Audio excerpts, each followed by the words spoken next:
A rock flies through the air. Time suspends. Everything, empires, history, the future of civilization, pivots on its arc. August 27, 479 BCE. 100,000 Greeks scattered across a battlefield, formations broken, retreat turned to chaos. Facing them, the Persian Empire's best general, Mardonius, commanding 70,000 veterans who've conquered from China to the Mediterranean. The odds favor mathematics, numbers, professional cavalry against exhausted infantry. But watch what happens when that rock, hurled by a single Spartan soldier whose name is Aramnestus, strikes Mardonius in the head and kills him instantly. Watch an empire's certainty shatter. By the end of this story, you'll understand how terrain became a weapon, how chaos became strategy, how a night retreat that looked like disaster was actually genius wearing a mask. You'll discover why the Persians who'd burned Athens twice, who'd mounted King Leonidas's head on a spike, who'd crushed armies across 2 continents, ran. Not from superior weapons, not from reinforcements, from something they'd never encountered before. Greeks who'd already accepted death and spent an entire year transforming grief into rage. This is the Battle of Plataea, the day one rock killed one general and broke one empire's sense of inevitability. The day mythology defeated mathematics. To understand how one rock changed everything, you must first understand the weight Greeks carried to that battlefield, the debt written in blood, the rage calcified into purpose. August 480 BCE, 1 year before Plataea, the hot gates, Thermopylae, 300 Spartans under King Leonidas hold a mountain pass against Xerxes' massive invasion force. For 3 days they hold, bronze shields locked, spears thrusting over the shield wall. Persians attack in waves, 10,000, 20,000 men, and break against Spartan discipline like water against stone. The pass is only 50 feet wide. Numbers mean nothing. Skill is everything, and Spartans are skill made flesh. Then betrayal. A Greek traitor named Ephialtes shows Persians the mountain path, the way around, the way behind. Leonidas sees what's coming, sends the other Greek allies away to fight another day, keeps his 300 Spartans, 700 Thespians who refuse to leave, and 400 Thebans. They know what sunrise brings. They know they're dead men. They fight anyway. The Persians surround them, overwhelm them, kill them all. But here's what matters. Here's what burns into every Greek soul. Xerxes doesn't just defeat Leonidas. He desecrates him, orders the body mutilated, the head severed, mounted on a spike. This isn't war. This is violation. This is mockery of everything Greeks hold sacred about honoring the dead, about courage, about fighting with nobility even in defeat. That image, Leonidas's head on a pike, body thrown into a mass grave, becomes the wound that won't heal, the rage that won't die. Spartans don't mourn like other people. They don't weep. They don't collapse into grief. They calcify around fury. They take that anger and forge it into something cold and patient and absolutely unstoppable. Every Spartan warrior from that day forward carries Thermopylae like a stone in his chest, especially one young man. Pausanias, Leonidas's nephew, the regent of Sparta now that both kings are dead or too young to rule. Pausanias takes his uncle's sword, the blade Leonidas carried to the hot gates, and he waits. Because Spartans understand something about revenge. It's a dish served cold, calculated, and absolutely complete. But Thermopylae is just the first wound.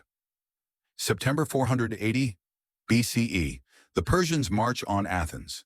The city evacuates, every man, woman, child, fleeing to Salamis Island and the Peloponnese.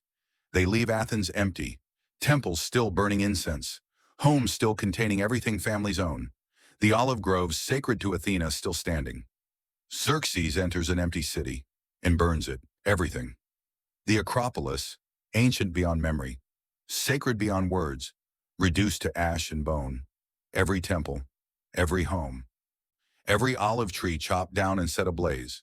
The Persians don't just conquer Athens, they erase it. They make it as if Athens never existed. The Greeks watching from across the water see the smoke, see their city dying, see everything their civilization built over centuries turn to nothing in a day. But then comes Salamis. The Greek fleet, led by Athenian triremes under Themistocles, lures the Persian navy into narrow straits, destroys it. Xerxes, watching from a golden throne on the hillside, sees his fleet torn apart, sees his dream of quick conquest drowning in the straits of Salamis. In rage and fear, he retreats, takes most of his army back to Asia, leaves his best general, Mardonius, his nephew, his most trusted commander, with 70 to 120,000 troops to finish the job, to crush Greece once and for all. Spring 479 BCE. Mardonius returns to Athens. The city has barely begun rebuilding, people returning to rubble, trying to resurrect their lives from ash. Mardonius sends ambassadors with an offer. Ally with Persia, we'll rebuild your city, we'll make you rich, we'll give you power over other Greeks. Just betray the alliance, just surrender. Athens sends the ambassadors to Sparta with them, so the Spartans can hear the Athenian answer directly. The Athenian response, recorded by Herodotus, echoes through history. So long as the sun holds its course, we will never come to terms with Xerxes. We will fight him without ceasing, trusting in the gods and heroes whom he burned their houses and their images. Athens refuses, chooses poverty over submission, chooses death over betrayal. The consequence is immediate. Mardonius burns Athens again. Second immolation. Everything Athenians tried to rebuild in those winter months, gone. The ashes barely cool and they burn again. Smoke rises from the Acropolis for the second time in a year.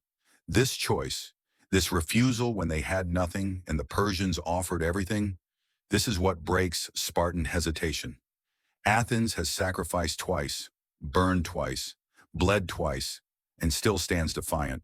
The Spartans can no longer stay behind their walls in the Peloponnese. Honor demands they march. Thermopylae demands they march. Athens' sacrifice demands they march. Summer 479 BCE. Pausanias gives the order. The largest Spartan army in history assembles. 5,000 Spartiates, full citizens, professional warriors, men who've trained since age 7 for exactly this. 5,000 Periuci, free men of Lacedaemon who aren't citizens but fight beside them. 35,000 Helots, 7 armed servants for every Spartiate, carrying supplies, fighting as light infantry, making the Spartan war machine possible. This breaks every Spartan tradition. They never leave the Peloponnese in such force. They protect their homeland. They don't campaign abroad. But this isn't a campaign. This is reckoning. Pausanias marches at their head, 30-some years old, regent because both Spartan kings are either dead or too young, carrying Leonidas' sword, carrying Leonidas' rage, carrying the expectations of a people who've been waiting an entire year to answer Thermopylae's question. What happens when you desecrate a Spartan king? The army crosses into Attica, 50,000 Spartans and their auxiliaries. The ground shakes with their march, but they're not alone. Athens sends 8,000 hoplites under Aristides the Just. Corinth sends 5,000. Tegea sends 1,500. Megara, Sicyon, Epidaurus, Troezen, Plataea itself, dozens of city-states that normally squabble over borders, over trade routes, over insults real and imagined, now march together. 80,000 to 100,000 Greeks unified under a single purpose. This never happens. Greek city-states don't cooperate like this. They fight each other constantly. Athens and Sparta will war for decades after this. Corinth and Megara are traditional rivals. But in summer 479 BCE, the Persian threat forges something unprecedented. Unity. Every man who can afford a spear and bronze, and the will to use them, marches north. This is the largest Greek army ever assembled to that date. The sight of them crossing Mount Cithaeron into Boeotia must have been overwhelming. Thousands upon thousands of bronze-armored hoplites, spears gleaming in summer sun, shields painted with city symbols, moving like a bronze river flowing toward vengeance. Mardonius receives reports. He's in Thebes, the Boeotian city that chose to ally with Persia, that chose betrayal over resistance. He knows what's coming. He's been preparing for this. He withdraws his army to Plataea, to terrain he's chosen carefully. There, north of the Asopus River, Mardonius builds his fortress. Not stone, no time for stone. Wood, massive wooden stockade, a square fort, 1 mile on each side. Walls of logs, towers at corners, a single fortified gate. Inside, 70 to 120,000 troops. Persians, immortals. The emperor's elite guard, the best warriors the empire possesses. Cavalry, Thousands of light horse archers, heavy cavalry, the force that's broken armies across continents. And Greek traders from Thebes and other cities who've chosen to fight for gold rather than freedom. Mardonius positions his army behind the river. Water barrier, fortified camp behind him, open ground in front. Perfect defensive position. He's been fighting for Persia his entire adult life. He's nephew to Darius, cousin to Xerxes, married into the royal family. He's crushed rebellions. He's won battles from the steppes of Asia to the edge of Europe. He's seen Greek courage at Thermopylae. He respects it. But he also saw how it ended, with every Greek dead and Leonidas' head on a spike. He knows if he stays patient, if he uses his cavalry to harass supply lines, if he forces Greeks to attack his fortified position, numbers and terrain favor Persia. The Greeks are brave, but bravery dies when it charges wooden walls defended by professional archers. July 479 BCE, the Greek army arrives. Pausanias surveys the ground. He sees Mardonius' trap immediately.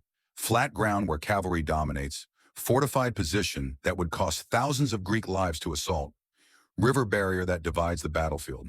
So Pausanias doesn't attack.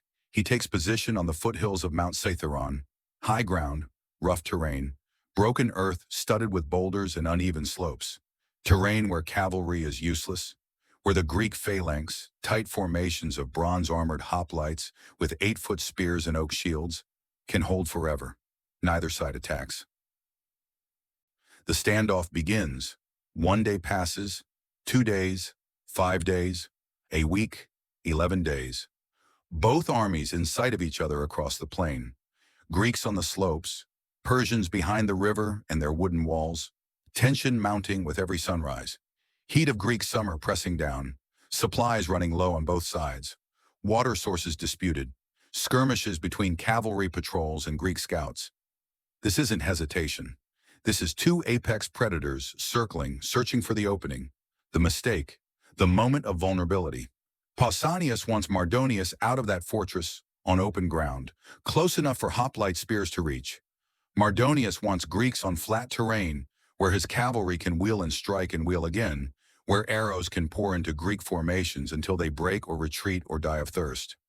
Both commanders patient, both experienced, both waiting for the other to blink first. The soldiers on both sides wait. Spartans check their bronze, sharpen their spears, offer prayers to Ares and Apollo. Athenians remember their burned city, their murdered families, their temples reduced to ash. Persians remember their conquests, their victories from the Indus to the Danube, their certainty that empires don't lose to city-states. 11 days. Then Persian cavalry makes their move. They strike at night. Raiders hit Greek supply lines coming over Mount Cithaeron. Wagons burned, food destroyed, crucial supplies lost. But worse, much worse, they find Gargaphia Springs, the Greeks' only reliable water source this close to the Persian position. Under cover of darkness, Persian cavalry destroys it, fills it with earth, poisons it with corpses. By dawn on August 26, 479 BCE, the Greeks' water is gone. In the heat of Greek summer, an army of 100,000 men without water has 48 hours before men start dying of thirst. Maybe less. Dehydration in armor under August sun kills faster than arrows. Pausanias calls a council of commanders, every leader of every city-state contingent. The decision is unanimous. They must withdraw, must abandon the high ground, the defensive terrain, everything that's kept them safe from Persian cavalry. Must retreat toward Plataea town, closer to mountain springs, closer to water they can defend. The order goes out, midnight withdrawal. Move under cover of darkness. Reform closer to the city, closer to water, maintain formation, stay together. But here's where everything seems to fall apart. Here's where it looks like the Greeks are about to hand Mardonius the victory he's been waiting for. And that's when Pausanias makes a decision that looks like madness, a withdrawal in darkness under pressure that will scatter his forces across miles of open ground, a decision that every military principle says will get his entire army destroyed by dawn. But here's what Mardonius doesn't see yet. Here's what makes Pausanias not just brave, but brilliant. Sometimes madness is genius wearing a mask. Sometimes retreat is the deadliest form of attack. Sometimes the only way to win is to make your enemy think they've already won. Watch what happens when the sun rises. The night of August 26, 479 BCE. Darkness covers the plain between Cithaeron and the Asopus River. No moon. Perfect cover for movement. Perfect cover for disaster. Pausanias's order is clear. Withdraw to a position closer to Plataea, closer to water sources they can defend, maintain cohesion, stay together. The entire Greek army, 100,000 men, must move in darkness across unfamiliar ground while Persian cavalry patrols the area. One mistake, one broken formation, one scattered unit caught at dawn, and the Persian horsemen will cut them apart. Every commander agrees to the plan. The Greek center, Megarians, Corinthians, Phleargians, troops from a dozen smaller city-states will move first. The Athenians on the left will follow. The Spartans and Tegeans on the right will withdraw last, protecting the army's flank from any Persian night attack. Midnight, the withdrawal begins, and immediately something goes wrong. Or does it? The Greek center starts moving, but instead of stopping at the designated position, a defensible spot called the island, a rise of ground between two streams, they keep going. Officers lose direction in darkness. Units separate. Some contingents end up near Plataea town itself, a full mile past where they're supposed to be. Others scatter across the plain.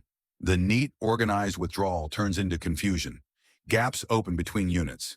The tight formations that make Greek hoplites unstoppable fragment into isolated groups stumbling through darkness.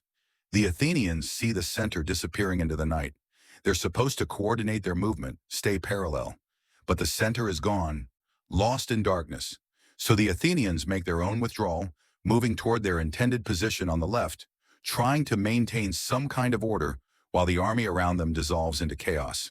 And then there are the Spartans who are supposed to withdraw last, protecting everyone else. The Spartans whose discipline is legendary, whose ability to execute complex maneuvers in perfect unison is what makes them Spartans. The Spartans don't move. Pausanias gives the order. Every officer acknowledges. The time comes, and one commander, a low-cost leader named Amompharetus, commanding one of the Spartan battalions, refuses, not quietly, not with hesitation, with theater. Amompharetus bends down, picks up a boulder from the rocky ground, lifts it over his head, and hurls it at Pausanias's feet. The stone crashes down between them. "There is my vote," Amompharetus says, voice carrying across the Spartan ranks. "I will not flee from the strangers." Silence. Every Spartan within earshot watches. This is mutiny. Open defiance of a direct order from the region of Sparta in the middle of a military operation. In the Spartan army, this doesn't happen. Individual will doesn't override command. The machine doesn't break. Ever. Pausanias stares at Amompharetus. Is he furious? Is he calculating? In the darkness, no one can read his face. The moment stretches. The entire Spartan contingent waits to see if their regent will back down or force the issue. Finally, Pausanias makes a decision. He orders the rest of the Spartan army to begin the withdrawal. Leave Amompharetus and his battalion behind. Move to the new position. He'll deal with this insubordination later.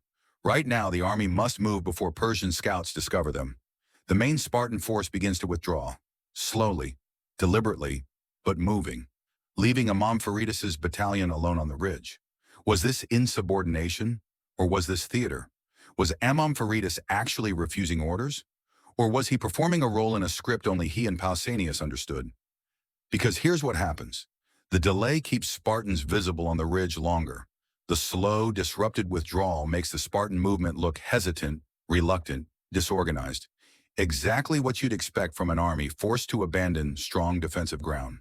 Exactly what would make an enemy commander think the Greeks are demoralized, desperate, breaking. If you wanted to make a strategic withdrawal look like panicked retreat, you couldn't script it better than Amompharetus's boulder and the delay it creates. But in the moment, watching from the Greek center or the Athenian left, it looks like disaster. It looks like the Spartan contingent, the rock of the entire army, the force everyone depends on, is fragmenting, arguing among themselves, failing to move while the rest of the army scatters into darkness. Dawn breaks on August 27th, 479 BCE. The sun rises over a battlefield that looks nothing like it did 12 hours before. The Greeks aren't on the high ground anymore. They're not in tight defensive formations on terrain that negates cavalry. They're scattered across 3 to 4 miles of open ground. The center, Corinthians, Megarians, others, is somewhere near Plataea town. Too far forward, spread out, separated from the main force. The Athenians are on the left, formed up but isolated, facing the Theban traders across the field. And the Spartans and their Tegean allies, have finally left the ridge and reformed near the island. A slight rise of broken ground. But they're separated from everyone else. Alone. Visible. Vulnerable. From a distance, from Persian scouts reporting back to Mardonius, this looks like collapse. The organized Greek army that held the high ground for 11 days has disintegrated. Formations broken, cohesion lost, gaps everywhere.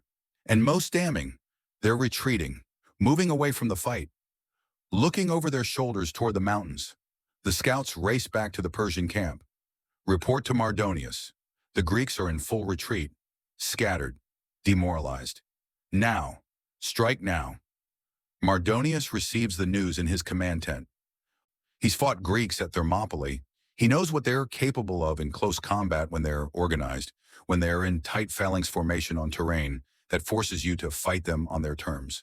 He watched 300 Spartans hold the hot gates for 3 days.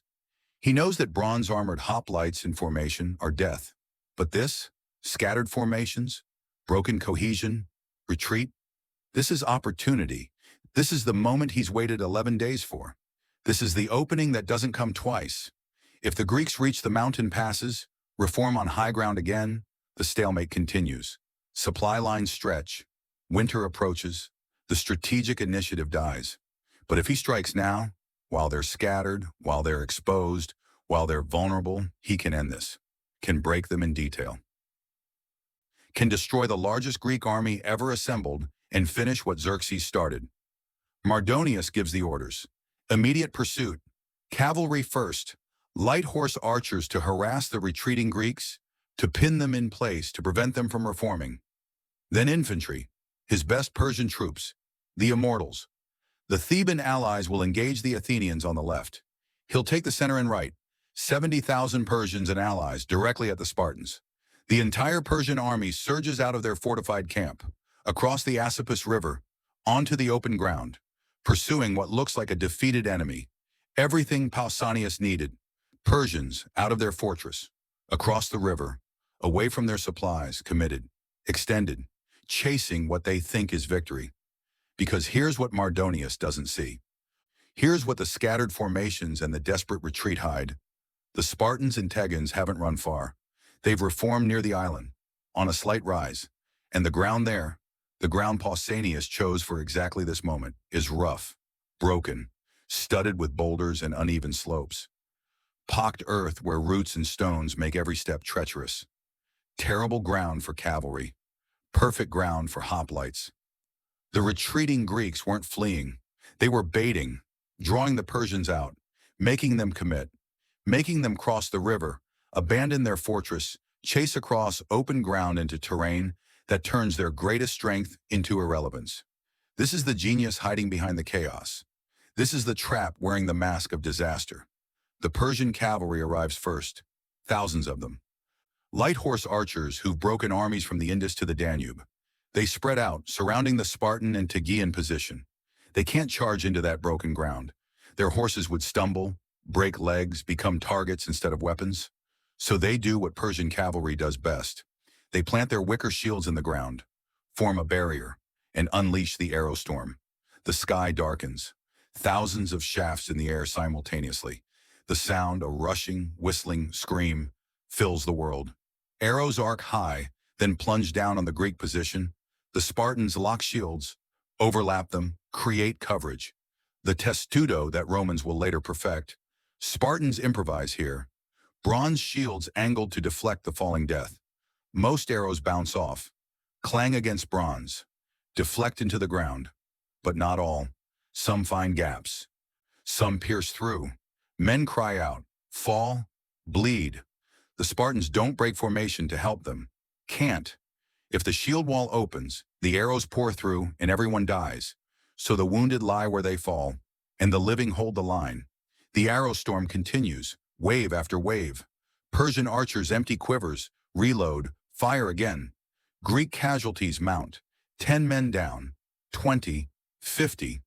The shields protect most, but not everyone. Not forever. And Pausanias doesn't give the order to advance. The Tegeans on the wing are begging him, pleading. They can see the Persian archers. They're in range. One charge and they could reach them, break them, stop the killing. But Pausanias holds them back. Why? The sacrifice, the omens. The gods haven't spoken yet. Before every major Greek battle, commanders sacrifice to the gods. Read the omens in the entrails of the animal. Wait for divine approval. It's not superstition. It's religion. It's culture. It's the contract between mortals and immortals that Greeks believe makes civilization possible. You don't fight without the gods' blessing. You don't advance without favorable omens. To do so isn't just tactical failure. It's cosmic failure. So Pausanias waits. His men are dying. The enemy is right there. Victory is possible. And he waits. The seer sacrifices, reads the signs, shakes his head. Unfavorable. The gods have not approved. Pausanias waits. More arrows, more casualties. The Spartans stand there, shields locked, and bleed. Just bleed. Just die slowly under the rain of Persian shafts while their commander waits for gods to change their minds. This is discipline beyond normal human comprehension. This is faith that supersedes survival instinct. This is what makes Spartans different from everyone else. They'll stand and die on order, stand and die while waiting for omens, stand and die because their commander says wait, and they'll do it without breaking, without running, without even questioning. Minutes pass. The sun climbs higher. More men fall. The Tegeans are screaming now, begging to advance, to fight, to do something other than stand here and be target practice. Pausanias doesn't move. The seer sacrifices again, reads the entrails again. And this time the signs change. The omens turn favorable. The gods approve. Pausanias raises his spear, the signal every Spartan has been waiting for. The Spartan phalanx begins to move. Not running, not charging in wild rage. Walking, steady, measured, relentless.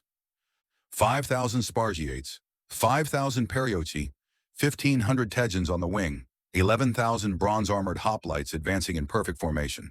Spears leveled, shields locked, 8 ranks deep. The front rank's spears extend beyond the shield wall. 8 feet of iron-tipped ash pointed at Persian flesh. This is what they train for from age 7. This is what Spartan education creates. Not individual warriors. A weapon system. A machine made of bronze and muscle and absolute discipline that processes human beings into corpses. The ground under the phalanx's feet is rough, but they know how to fight on broken terrain. They've trained on terrain exactly like this. The shields cover their left side, protect their neighbor. Every man protects the man beside him. The machine moves as one organism. The Persians see them coming. The archers fire faster, panic entering their rhythm. Arrows bounce off the advancing shields. Some men fall, but the ranks close immediately. No gaps. The machine doesn't stop. Distance closes. 50 meters, 40, 30. The Persians plant their wicker shields, brace their spears. These aren't cowards. These are professional soldiers of an empire that's conquered continents. They've fought in dozens of battles. They've crushed rebellions. They've defeated armies that outnumbered them. They don't run from infantry just because that infantry is disciplined. But they wear linen armor, leather, some bare-chested with just Persian trousers. The Greeks wear bronze. Bronze helmets that cover everything but eyes and mouth. Bronze breastplates that turn blades. Bronze greaves on their shins. And shields, not wicker, but oak wrapped in bronze. 3 feet across, 15 pounds of mobile fortress. And they've been waiting exactly 1 year for this. 1 year since Thermopylae. 1 year since Leonidas's head went on a spike. 1 year of rage compressed into this moment, this advance, this closing of distance. 20 meters, 10 meters, 5. The phalanx hits the Persian line. The sound echoes across the plain. Bronze on wicker, spear through linen, iron through flesh. Oak shields slamming into Persian soldiers. The weight of 11,000 armored men pushing forward a single unit. The Persians brace. Fight back. They're not breaking easily. They thrust with their own spears. stab with their short swords, try to hold the line. Some Spartans fall, some Greeks die. This isn't a massacre yet. This is actual combat. Professional soldiers on both sides, killing and dying. But the Persians are fighting the way professional soldiers fight. The Spartans are fighting the way men fight when they have already accepted death. The phalanx pushes forward, step by step. The front rank thrusts spears over shield tops. When a spear breaks or a man falls, the second rank steps forward, maintains the wall. When the second rank takes casualties, the third rank fills the gaps. 8 ranks deep means the machine doesn't stop, can't stop, won't stop. The Persian line bends. Individuals begin to step back, not routing yet, just giving ground, finding themselves pushed backward by the weight, the pressure, the momentum of bronze and rage. The Greek spears punch through wicker shields like they're paper, punch through linen armor like it's cloth. Because it is cloth. The Persians aren't equipped for this kind of fight. They're equipped for mobile warfare, for cavalry charges, for archery and maneuver. Not for standing toe-to-toe with bronze-armored killers who've trained their entire lives for exactly this moment of grinding, brutal, face-to-face slaughter. The Persian line cracks. Men begin to break, to turn, to run. And that's when Mardonius makes his last mistake. He sees his army wavering, sees the Greek phalanx grinding through his infantry, sees the battle turning, and he does what brave commanders do, what noble generals have done since warfare began. He rides forward, on his white horse, distinctive, visible, unmistakable, wearing gold armor that catches the sun, surrounded by 1,000 immortals, the Persian Empire's elite guard, the emperor's personal bodyguard, the best warriors Persia possesses. He rides into the center of the fighting, to rally his troops, to lead by example, to inspire through presence, to show his men that their general won't abandon them, won't watch from safety while they die. He rides straight into the killing zone, and one Spartan sees him. His name is Athens. The historians will record it. Herodotus will write it down so that 25 centuries later, we'll know exactly who changed everything. In the crush of battle, spears thrusting, shields pushing, men screaming and dying and bleeding, Athens sees the white horse, sees the gold armor gleaming above the chaos, sees Mardonius, general of Persia, nephew of Darius, cousin of Xerxes, commander of 70,000 troops, riding into the center of the combat. Around Mardonius, 1,000 immortals, the elite guard, selected from birth, trained from childhood, the emperor's personal bodyguard. 10,000 exist in the entire Persian Empire, and 1,000 of them surround their general right now. These aren't ordinary soldiers. These are the best warriors Persia has. And they form a barrier of spears and shields around Mardonius, protecting him, killing any Greek who gets close. But Athens isn't trying to get close with a spear. The ground beneath them is broken, rough, studded with boulders, the same terrain that made Persian cavalry useless, that forced this battle to become infantry against infantry, that turned Persian advantage into Greek opportunity. Rocks everywhere, small ones, medium ones, large ones. Athens drops his spear, bends down.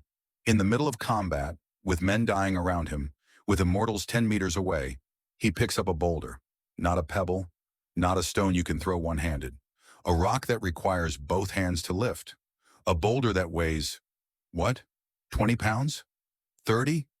Heavy enough that hurling it takes everything, heavy enough that it could crush a skull, heavy enough to kill. He lifts it, sees his target, Mardonius on the white horse, visible above the fighting, surrounded by guards but exposed. One shot, one chance, one moment that will never come again. Athens hurls the rock. Time suspends. The boulder arcs through the air, through the chaos, through the screaming and the dying and the clash of bronze on bronze, through history itself. Everything, the battle, the war, the fate of empires, the future of Western civilization, pivots on its trajectory. The rock strikes Mardonius in the head. Direct hit. The general crumples, slides off his white horse, falls to the ground, dead before his body stops moving. One rock, one throw, one Spartan soldier, whose name would have been lost to history if not for this single action, and the general who led the second Persian invasion of Greece, who burned Athens twice, who commanded the largest army Persia ever sent to Europe, dead in the dirt with his skull shattered by a boulder. The immortals around Mardonius see their commander fall. They don't break. They don't run. They're immortals. They fight to protect his body. They form a wall around where he fell. And they die, every single one of them. The Spartans and Tegeans swarm them. 11,000 Greeks converging on 1,000 Persians. The immortals kill dozens, scores. They make the Greeks pay for every foot of ground. But there are too many Greeks, too much bronze, too many spears. The immortals fight until they're annihilated. 1,000 of Persia's best warriors die defending their dead general's corpse. But the rest of the Persian army sees what the immortals die to hide. Mardonius is dead. The word spreads like fire. Mardonius is fallen, first in whispers, then in shouts, then in panic. When a Persian army's commander dies, the command structure dies with him. There's no second-in-command ready to take over. No chain of command that automatically activates. The general is the army, and when the general falls, the army doesn't know what to do. Panic. Rout. Collapse. 70,000 Persian infantry who were holding the line, who were fighting professionally, who were making the Greeks pay for every meter, break, turn, run. Some flee toward Thebes, toward their Greek allies 40 miles north. Most run for the camp, the wooden fortress Mardonius built. The square stockade 1 mile on each side. Safety, walls, protection. If they can reach it, if they can get behind those wooden walls, maybe they survive. The Spartans don't chase wildly, they advance. Methodically, steadily, killing as they go. The phalanx doesn't break formation to pursue fleeing enemies. That's how disciplined infantry becomes scattered targets. The Spartans push forward, spears out, killing anyone who doesn't run fast enough. On the left side of the battlefield, the Athenians have been fighting the Theban traders, 40,000 Athenians and their allies against 50,000 Thebans, and other Greeks who chose Persian gold. It's the bloodiest fighting of the day. Greek against Greek. No Persian cavalry to harry them. No archery support. Just hoplite against hoplite. Bronze against bronze. City-state against city-state. The Thebans fight well. They're not cowards. But when word reaches them that Mardonius is dead, that the Persian center has collapsed, that the battle is lost, they break too. Retreat toward Thebes. The Athenians let them go. They have a bigger target. The Persian camp, 1 mile square, packed with fleeing Persians, tens of thousands of them crammed behind wooden walls.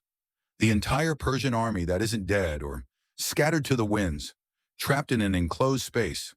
The Spartans arrive first. Stop at the walls.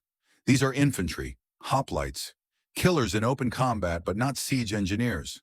They don't know how to storm fortifications. Don't have ladders, don't have rams. They stand there outside the walls, while thousands of Persians cower inside. Then the Athenians arrive. And Athenians know cities, know walls, know how to get inside them. They scale the wooden palisades, find weak points, break through gates, pour into the camp. And what follows isn't battle anymore. It's slaughter. Herodotus records it clearly. Of the Persians who retreated into the camp, only 3,000 survived. Think about that. 40,000, maybe 50,000 Persians reached the camp, packed inside that square mile of wooden walls, and only 3,000 walk out alive. The Greeks go through that camp like a scythe through wheat. No mercy, no quarter, no prisoners. This is Thermopylae's debt paid. This is Athens burning twice answered. This is 1 year of rage finally, completely, absolutely released. The Persians are trapped, enclosed, nowhere to run. The Greeks enter from every side, spears thrusting, swords stabbing. The killing goes on for hours. Persians begging, Persians fighting, Persians dying by the thousands in a wooden cage they thought would save them.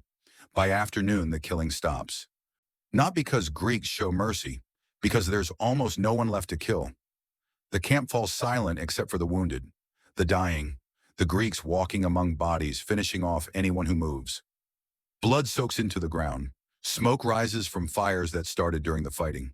The wooden walls are spattered red. 100,000 Persians came to Plataea. Maybe 30,000 survived to flee north. The rest are dead, massacred, annihilated. The largest Persian army ever sent to Europe. destroyed in a single day. After the killing stops, Pausanias enters Mardonius's command tent. It's still standing in the center of the camp, untouched by the chaos outside. And inside, Pausanias finds wealth beyond imagination. Gold everywhere, silver, embroidered hangings from Persia itself, dyed with colors that cost more than a Spartan house. Tables set for a feast, exotic foods, wine from regions Greeks have never heard of, furniture inlaid with precious metals. This is how a Persian general lives in the field. This is ordinary for them. Pausanias stares at the luxury, at the excess, at the madness of a culture that surrounds itself with this much wealth and still wants more. That has all this and still comes to rob Greece of its poverty. He orders his helot servants to prepare 2 meals, side by side. First meal, Persian, use Mardonius's supplies, his cooks, his recipes. Create the feast that was meant for the Persian command staff tonight. Elaborate dishes, multiple courses, delicacies from across the empire. Second meal, Spartan, black broth, the traditional Spartan stew made from pork blood, vinegar, and salt that Spartans eat every day and that foreigners find disgusting. Barley bread, simple, austere, the meal every Spartan soldier has eaten since childhood. Pausanias places both meals side by side on the tables in Mardonius's tent, then calls the Greek commanders, all of them, Spartans, Athenians, Corinthians, Tegeans, every leader of every city-state contingent that fought today. They enter. See the 2 meals. The contrast is absurd, shocking. One table laden with luxury that could feed a family for a year. The other table holding food that looks like poverty. Pausanias gestures to both. His voice, recorded by Herodotus, echoes through 25 centuries. Men of Greece, I have brought you here to show you the folly of the Medes, who, having such fare as this, came here to rob us of our wretched living. The commanders laugh. Dark laughter, bitter laughter. The laughter of men who've just killed tens of thousands and are now confronting the absurdity of why they had to. The Persians had everything. The Greeks had almost nothing. And yet the Greeks stand victorious in the Persian general's tent, surrounded by Persian wealth, having just destroyed a Persian army. But not every Greek is laughing. An Aeginetan soldier approaches Pausanias with a suggestion. The man has been thinking about Thermopylae, about Leonidas, about what Xerxes did to the Spartan king's body. Mardonius, the Aeginetan says, paid for his insults to Leonidas with his life. But there's one more debt to settle. Xerxes cut off Leonidas's head and put it on a stake. Let us do the same to Mardonius. Mount his head on a pike. Exact revenge. Show them what happens when you desecrate our dead. Every Greek in that tent has reason to want this. Every Athenian remembers their city burning. Every Spartan remembers their king's mutilation. This is justice. This is balance. This is what the Persians earned. Pausanias looks at the Aeginetan, at the other commanders waiting for his response, at the chance to become exactly what they've been fighting against. He refuses. Such doings, Pausanias says, befit barbarians rather than Greeks. Even in barbarians we detest such acts. We will not do this. Silence in the tent. Some of the commanders object, some argue, but Pausanias is final. They won't desecrate Mardonius's body, won't mount his head on display, won't become monsters to defeat monsters. This matters. This is the line. The Greeks delivered inhuman violence today, killed tens of thousands without mercy, massacred an army, but they won't desecrate the dead, won't violate the body, won't cross into barbarism. They remained human while doing inhuman things. They maintain the line between justified vengeance and corrupt brutality. This is what separates them, not just from the Persians, but from what they could become. The same day, August 27, 479 BCE, while Greeks fight at Plataea, the Greek fleet attacks the Persian navy at Mycale on the coast of Asia Minor. The Persians beach their ships, build fortifications, prepare to defend. The Greeks land troops, storm the position, and destroy them. Twin disasters, twin victories. The same day, the Persian invasion of Europe collapses on land and sea simultaneously. At Plataea, 100,000 Persians dead. Mardonius dead. The largest army Persia ever sent to Europe, annihilated. At Mycale, the Persian fleet destroyed. Persian naval power in the Aegean ended. The invasion that took 4 years to prepare, that consumed the resources of an empire spanning from China to Egypt, that fielded hundreds of thousands of troops across 2 continents, finished in a single day. Xerxes, sitting in Persia, receives the news.